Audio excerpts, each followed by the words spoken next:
ನೋಡಿ, D K Shivakumar ಅವರ ಸಂಪುಟದಲ್ಲಿ ಎರಡನೇ ಲಿಸ್ಟ್ ಅಲ್ಲಿ ನನ್ನ ಹೆಸರಿರಬೇಕು ಅಂತ ಹೇಳಿ ಸುಮಾರು 50ರಿಂದ 60 ಜನ ಆಕಾಂಕ್ಷಿಗಳು ಪೈಪೋಟಿಗಳಿದ್ದಾರೆ.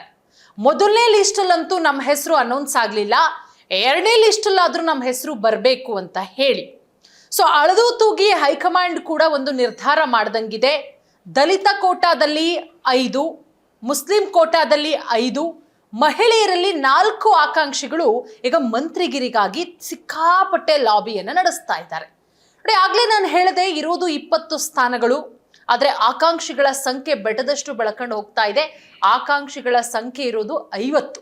ಸೊ ದಲಿತ ಕೋಟಾದಲ್ಲಿ 5 ಮಂದಿ, ಮುಸ್ಲಿಮರಲ್ಲಿ 5 ಮಂದಿ, ಅಷ್ಟೇ ಅಲ್ಲ ಮಹಿಳೆಯರಲ್ಲಿ 4 ಆಕಾಂಕ್ಷಿಗಳು ಸೇರಿದಂತೆ ವಿವಿಧ ಜಾತಿ ವರ್ಗದಿಂದ ಬರೋಬ್ಬರಿ 50 ಮಂದಿ ಆಕಾಂಕ್ಷಿಗಳು ಮಂತ್ರಿಗಿರಿಗಾಗಿ ತೀವ್ರ ಲಾಬಿಯನ್ನ ಮಾಡ್ತಾ ಇದ್ದಾರೆ. ಡಿ ಕೆ ಶಿವಕುಮಾರ್ ಅವರ ನೇತೃತ್ವದ ಮೊದಲ ಹಂತದ ಸಂಪುಟದಲ್ಲಿ ಈಗ ಆಲ್ರೆಡಿ 13 ಮಂದಿ ಸಚಿವರಾಗಿ ಪ್ರಮಾಣ ವಚನ ಸ್ವೀಕಾರ ಮಾಡಿದ್ದಾರೆ. ಅವರಿಗೆ ಯಾವ್ಯಾವ ಖಾತೆ ಅನ್ನೋದು ಕೂಡ ಹಂಚಿಕೆಯಾಗಿದೆ. ಸೊ ಇದೀಗ ಇರುವುದು 20 ಸ್ಥಾನ. ಈ 20 ಸ್ಥಾನಗಳಿಗೆ ದೊಡ್ಡ ಮಟ್ಟದಲ್ಲಿ ಪೈಪೋಟಿ ಏರ್ಪಟ್ಟಿದೆ. ಆಕಾಂಕ್ಷಿಗಳ ಸರದಿ ಸಿಕ್ಕಾಪಟ್ಟೆ ದೊಡ್ಡದಿದೆ. ನೋಡಿ, ಮೊದಲ ಹಂತದ ಸಂಪುಟ ಜಂಜಾಟ ಇನ್ನೂ ಕೂಡ ಪೂರ್ಣಗೊಳ್ಳಿಲ್ಲ. ಒಂದಷ್ಟು ಜನ ನನಗೆ ಈ ಖಾತೆ ಬೇಕಾಗಿತ್ತು, ಆ ಖಾತೆ ಬೇಕಾಗಿತ್ತು, ನಾನು ಕೇಳಿದಂಥ ಖಾತೆ ಕೊಟ್ಟಿಲ್ಲ, ಹಾಗೆ ಹಿಂಗೆ ಅಂತ ಇದ್ದಾರೆ. ಇಂತಹ ಸಂದರ್ಭದಲ್ಲೇ ಡಿ ಕೆ ಶಿವಕುಮಾರ್ ಅವರು ಸಂಪೂರ್ಣ ಸಚಿವ ಸಂಪುಟ ರಚನೆಗೆ ತಯಾರಿ ಕೂಡ ಮಾಡ್ತಾ ಇದ್ದಾರೆ. ಡೆಲ್ಲಿಗೂ ಕೂಡ ಪ್ರಯಾಣ ಬೆಳೆಸಿದ್ದಾರೆ. ನೋಡಿ, ಜೂನ್ 18ನೇ ತಾರೀಕಿನ ನಂತರ ಇನ್ನೇನು 1 ವಾರಗಳ ನಂತರ ಉಳಿದಿರುವಂತಹ ಸುಮಾರು 20 ಖಾತೆಗಳನ್ನು ಭರ್ತಿ ಮಾಡೋ ನಿಟ್ಟಿನಲ್ಲಿ ಎಲ್ಲ ರೀತಿಯ ಸಿದ್ಧತೆಗಳು ಕೂಡ ಆಗ್ತಾ ಇದೆ. ದೆಹಲಿಗೆ ಭೇಟಿ ಕೊಟ್ಟಿದ್ದಾರೆ ಸಿಎಂ ಡಿ ಕೆ ಶಿವಕುಮಾರ್ ಅವರು. ತಮ್ಮ ಸಚಿವ ಸಂಪುಟ ವಿಸ್ತರಣೆಯ ಬಗ್ಗೆ ಹೈಕಮಾಂಡ್ ನಾಯಕರ ಜೊತೆಗೆ ಚರ್ಚೆ ಕೂಡ ಮಾಡಿದ್ದಾರೆ. ಇದೆಲ್ಲದರ ಬೆನ್ನಲ್ಲೇ ಸಚಿವ ಸ್ಥಾನದ ಆಕಾಂಕ್ಷಿಗಳು ಕೂಡ ಸಿಕ್ಕಾಬಟ್ಟೆ ಲಾಬಿ, ಸಿಕ್ಕಾಬಟ್ಟೆ ಕಸರತ್ತುಗಳನ್ನ ಮಾಡ್ತಾ ಇದ್ದಾರೆ. 50ಕ್ಕೂ ಅಧಿಕ ಆಕಾಂಕ್ಷಿಗಳಿದ್ದಾರೆ. ನೋಡಿ, 20 ಖಾತೆಗಳಿರೋದು, 50ಕ್ಕೂ ಅಧಿಕ ಕೈ ಶಾಸಕರು ತೀವ್ರ ಪೈಪೋಟಿ ಮಾಡ್ತಾ ಇದ್ದಾರೆ. ನನಗೆ ಬೇಕು. ನಾನು 3ರಿಂದ 4 ಬಾರಿ MLA ಆಗಿದ್ದೀನಿ, 4ರಿಂದ 5 ಬಾರಿ ಆಗಿದ್ದೀನಿ, ಪಕ್ಷಕ್ಕೆ ನಿಷ್ಠಾವಂತ ಆಗಿದ್ದೀನಿ, ನಾನು ಬೇರೆ ಪಕ್ಷ ಬಿಟ್ಟು ಕಾಂಗ್ರೆಸ್ ಪಕ್ಷಕ್ಕೆ ಬಂದಿದ್ದೀನಿ, ಕಾರಣ ನಾನು ಸಚಿವನಾಗ್ತೀನಿ ಅಂತ ಹೇಳಿ. ಹಾಗಾಗಿ ನನಗೆ ಬೇಕು. ಸಂಪುಟ ವಿಸ್ತರಣೆ ವೇಳೆ ಸ್ಥಾನ ಗಿಟ್ಟಿಸ್ಕೊಳ್ಳೋದಕ್ಕೆ ಎಲ್ಲಾ ರೀತಿಯಲ್ಲೂ ಕೂಡ ಯಾವ್ಯಾವ ರೀತಿ ಒತ್ತಡಗಳನ್ನು ಹಾಕಬೇಕು, ಎಲ್ಲಾ ರೀತಿಯಲ್ಲೂ ಕೂಡ ಒತ್ತಡವನ್ನು ಹಾಕಲಾಗ್ತಾ ಇದೆ. ಸೊ ಕೆಲವೊಂದಿಷ್ಟು ಶಾಸಕರು ದೆಹಲಿಯಲ್ಲೇ ಬಿಡುಬಿಟ್ಟಿದ್ದಾರೆ. ರಾಜ್ಯ ನಾಯಕರು ವರಿಷ್ಠರಿಗೆ ಹತ್ತಿರವಾಗೋದ್ರ ಮುಖಾಂತರ ಸಿಕ್ಕಾಪಟ್ಟೆ ಲಾಬಿ ಮಾಡ್ತಾ ಇದ್ದಾರೆ. ಅಲ್ಲದೆ ಹೈಕಮಾಂಡ್ ನಾಯಕರ ಮುಂದೆಯೂ ಕೂಡ ಪರೇಡನ್ನ ನಡೆಸ್ತಾ ಇದ್ದಾರೆ. ಮತ್ತೊಂದು ಕಡೆ ಹಿರಿಯ ಶಾಸಕರು ನಮಗೊಂದು ಅವಕಾಶ ಕೊಡಿ, ಪಕ್ಷದಲ್ಲಿ ಹಿರಿಯರಿದ್ದೀವಿ ಅನ್ನೋದ್ರ ಮುಖಾಂತರ ಒಂದಷ್ಟು ಹೈಕಮಾಂಡ್ಗೆ ಹತ್ತಿರವಾಗುವಂಥದ್ದು.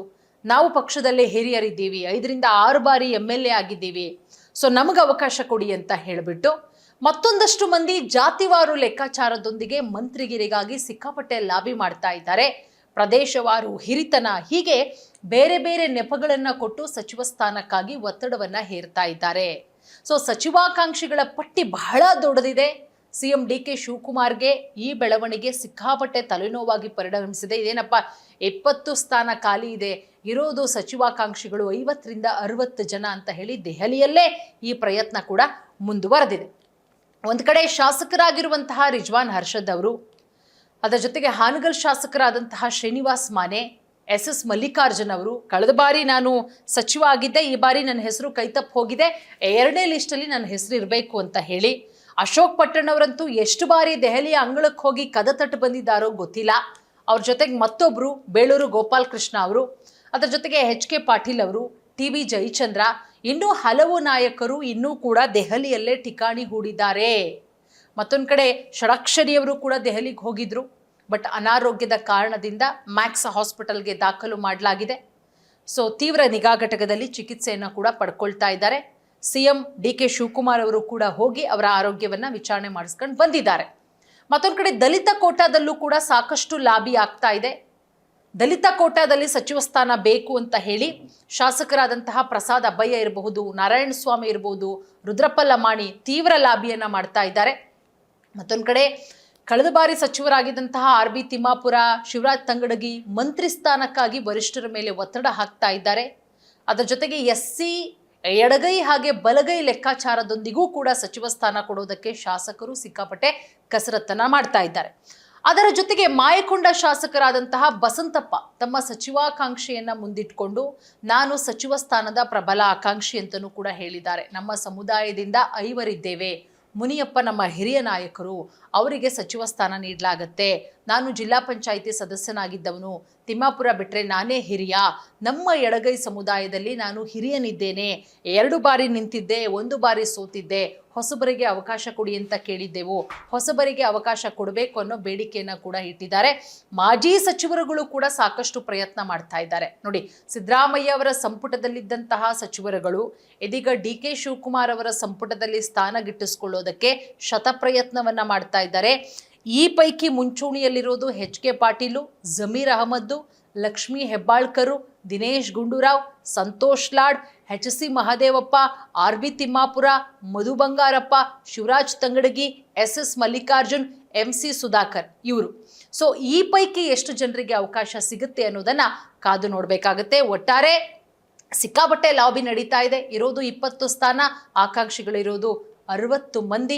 ಸೊ 2ನೇ ಹಂತದಲ್ಲಿ ಏನೆಲ್ಲ ಆಗತ್ತೆ, ಮುಸ್ಲಿಂ ಸಮುದಾಯಕ್ಕೂ ಕೂಡ 1-2 ಸ್ಥಾನ ಸಿಗುವಂತಹ ನಿರೀಕ್ಷೆಗಳು ಕೂಡ ಇದೆ. ತನ್ವೀರ್ ಸೇಠು, ಅದರ ಜೊತೆಗೆ MLC ಸಲೀಂ ಅಹಮದ್ದು, ರಿಜ್ವಾನ್ ಹರ್ಷದ್ದು, ಹ್ಯಾರಿಸು, ಜಮೀರ್ ಅಹಮದ್ ಖಾನು, ಈ ರೀತಿ ಸಾಕಷ್ಟು ಜನ, ಖನಿಜ ಫಾತಿಮಾ, ಸಾಕಷ್ಟು ಜನ ಲಾಬಿ ಮಾಡ್ತಾ ಇದ್ದಾರೆ.